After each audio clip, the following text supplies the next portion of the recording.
सभी को जय मसीह की। हम स्वागत करते हैं आप सभी का एल एलियन बाइबल की शिक्षाओं में। मैं आपको एक ऐसे विषय के विषय में बताऊंगा। मैं अक्सर बाइबल के अनसुलझे रहस्यों के विषय में बताता हूं। किसके विषय में बताता हूं?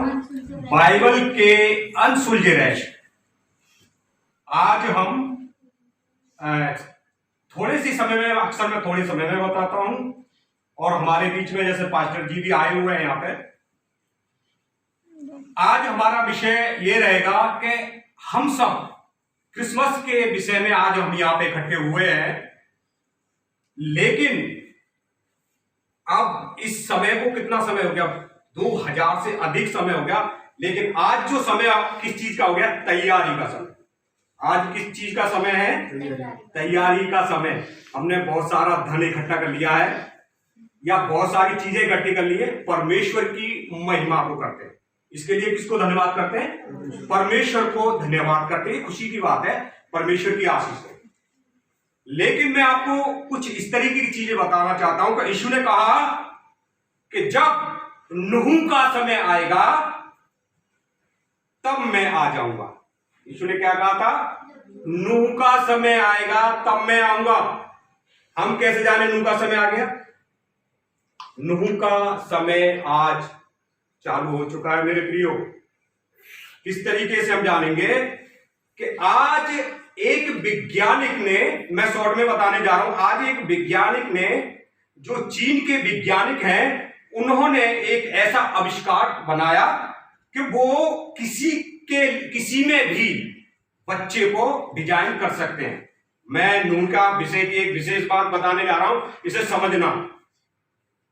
वो वैज्ञानिक, चीन के वैज्ञानिक जो हैं, वो किसी में भी एक बच्चे को डिजाइन कर सकते हैं, मतलब बच्चे को किसी के अंदर पैदा कर सकते हैं। जब नूह का जो समय था, जो पृथ्वी जब नाश हुई थी, देखो ये रहस्य समझना है। जब पृथ्वी नाश हुई थी तो क्या हुआ था? पृथ्वी बिगड़ गई थी। पृथ्वी कैसे बिगड़ गई थी? यहां पर परमेश्वर के जो पुत्र थे, क्या हुआ था? परमेश्वर के जो पुत्र थे, उन्होंने मनुष्यों की पुत्रियों के साथ विवाह कर लिया था, और उनके जो बच्चे जो हुए थे वो कुछ भिन्न प्रकार के हो गए थे, बलवान हो गए थे और भिन्न प्रकार के हो गए थे। पास्टर जी ने जैसे बताया अभी कि वो भिन्न प्रकार के हो गए थे, और उनसे क्या हो गया था? पूरी दुनिया जो है वो बिगड़ गई थी। यानी कि मनुष्य जो था, उनका डीएनए जो था वो अलग हो गया था। क्या हो गया था? वो जो लोग थे मनुष्यों से हट गए थे। तो इससे क्या हो गया? पूरी पृथ्वी जो थी, बाइबल क्या कहती है यहां पे? यूं कहती है कि हर एक प्राणी ने अपना चालो चलन बिगाड़ लिया था। बाइबल हमें यहाँ पर साफ शब्दों में कहती है, हर एक प्राणी ने अपना चालो चलन बिगाड़ लिया था। सिर्फ मनुष्यों के लिए नहीं कहा गया, बल्कि हर एक प्राणी के लिए यह शब्द कहा गया था। हर एक प्राणी का मतलब मनुष्यों के लिए नहीं कहा गया यहाँ पे। हर एक प्राणी ने अपना चालो चलन बिगाड़ लिया। इससे क्या हो गया था? वहां पे भिन्न प्रकार के जो लोग होते, वो क्या करने लगे थे? आपस में ही संबंध बना लगे। यानी कि जानवर भी, मनुष्य भी, इस तरीके से प्राणी जो बिगड़ गए थे, पूरी पृथ्वी बिगड़ गई थी। यहां पे हम समझने की बात समझेंगे। तो क्या हो गया? परमेश्वर को ये चीज बुरी लगी, और परमेश्वर को जब बुरी लगी तो उन्होंने पूरी पृथ्वी को क्या कर दिया था? नष्ट कर दिया। इस चक्कर में नष्ट करा था। क्यों? कि मनुष्य नहीं रहे थे वहां पे। वो मनुष्य और परमेश्वर के पुत्र यानी कि स्वर्गदूत दोनों मिलकर जो बच्चे पैदा हुए थे, वो भिन्न प्रकार के हुए थे। आज वो समय आ गया। डॉक्टर ने क्या करा? डीएनए बदल दिया है। बच्चों अब क्या करेंगे? किसी के अंदर से भी बच्चे पैदा करेंगे, और मनुष्य जो है वो असाधारण हो जाएंगे। मनुष्य क्या हो जाएगा? असाधारण हो जाएंगे। यीशु ने कहा जब ऐसा होगा पृथ्वी पर, लेकिन अभी हाल के इस चीज के ऊपर चीन के जो वैज्ञानिक है, उनके ऊपर इस चीज के ऊपर रोक लगा दी है, क्योंकि वो बच्चे जो है असामान्य हो जाएंगे, इसलिए हाल फिलहाल उसमें रोक लगा दी है। ध्यान रहे, आज जो समय है वो तैयारी का समय है। हम क्रिसमस के लिए तैयारी कर रहे हैं, बहुत खुशी की बात है, अच्छी बात है। यह एक खुशी की बात है कि हम क्रिसमस के बहाने परमेश्वर के उस अद्भुत सुसमाचार को लोगों को बताएं और आत्मा में हम आनंदित हों, और इस क्रिसमस के बहाने हम पूरे संसार में सुसमाचार सुना सकते हैं। यह एक खुशी की बात है। हम परमेश्वर के बहाने परमेश्वर के सुसमाचार को देते हैं, लेकिन ध्यान रहे आत्मा में हमें परमेश्वर के सामने जो खड़ा होना है उससे ढील मत कर देना। खुशी की बात है, हम सब चाहते हैं कि हमारे पास आशीष आनी चाहिए, खुशी की बात है, लेकिन हम आत्मा में कितने तैयार हो रहे हैं?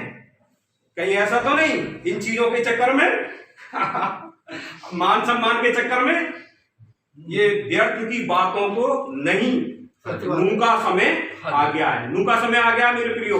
अब दूसरी बात हम ये देखते हैं कि जो परमेश्वर के पुत्र थे, जो परमेश्वर के पुत्र कुछ अद्भुत थे और वो कुछ और स्वर्गदूतों से हटके थे, और उनका जो पद और जिसे योदा बोलते हैं वो कुछ ज़्यादा है।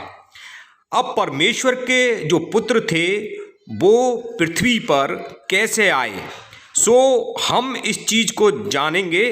क्या वो किसी यंत्र के द्वारा आए थे या फिर वो पंखों से उड़ के आए थे?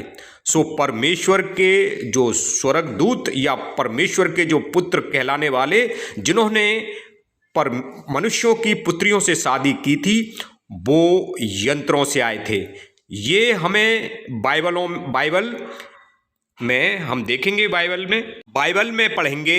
यहेजकेल पहला अध्याय और आयत 13 से पढ़ते हैं, तो यहाँ पे हमें कुछ उन स्वर्गदूतों के यंत्रों के विषय में मालूम पड़ता है और हम देखेंगे यहाँ पे।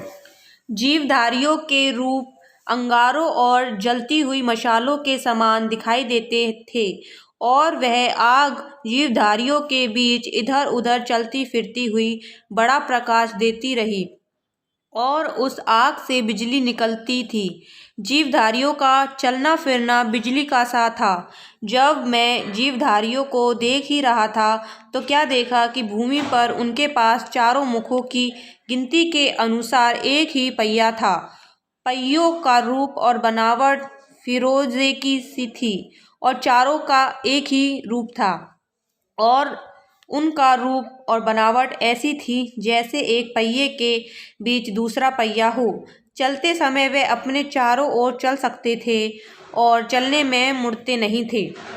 उन चारों पहियों के घेरे बहुत बड़े और डरावने थे, और उनके घेरों में चारों ओर आंखें ही आंखें भरी हुई थी। जब जीवधारी चलते थे तब पहिए भी उनके साथ चलते थे, और जब जीवधारी भूमि पर से उठते थे तब पहिए भी उठते थे। जिधर आत्मा जाना चाहती थी उधर ही वे जाती थी, और पहिए जीवधारियों के साथ उठते थे क्योंकि उनकी आत्मा पहियों में थी। जब वे चलते ही थे तब ये भी चलते थे, और जब जब वे खड़े होते थे तब ये भी खड़े होते थे, और जब वे भूमि पर से उठते थे तब पहिए भी उनके साथ उठते थे, क्योंकि जीवधारियों की आत्मा पहिए में थी। हमने यहाँ पर एक चीज को देखा कि जो जीवधारी थे वो एक पहिए जैसा एक यंत्र है, जो आज हम सुनने में आते हैं। बहुत से वैज्ञानिक ये दावा करते हैं कि एलियंस जो हैं वो उनका जो यंत्र है वो गोल है, पहिए की तरह है, और वो आज ये भी दावा कर रहे हैं कि मंगल ग्रह पर भी जीव है, चंद्रमा पर। प्रियो, हम इस चीज़ से ये जानें कि हो सकता है कि एलियंस जो हैं वो ग्रहों पर रहते हों, लेकिन परमेश्वर के पुत्रों के जो यंत्र थे वो हमने बाइबल से देखे कि वो गोल प्रकार के यंत्र थे जो पृथ्वी पे आते थे। और प्रियो, हम इस चीज़ को जान गए हैं कि परमेश्वर के पुत्रों के पास ये यंत्र थे बाइबल के अनुसार। अब हम सब मेरे प्रियो, यहाँ तक आपको सुनने के लिए परमेश्वर आपको आशीष दे, बरकत दे प्रभु।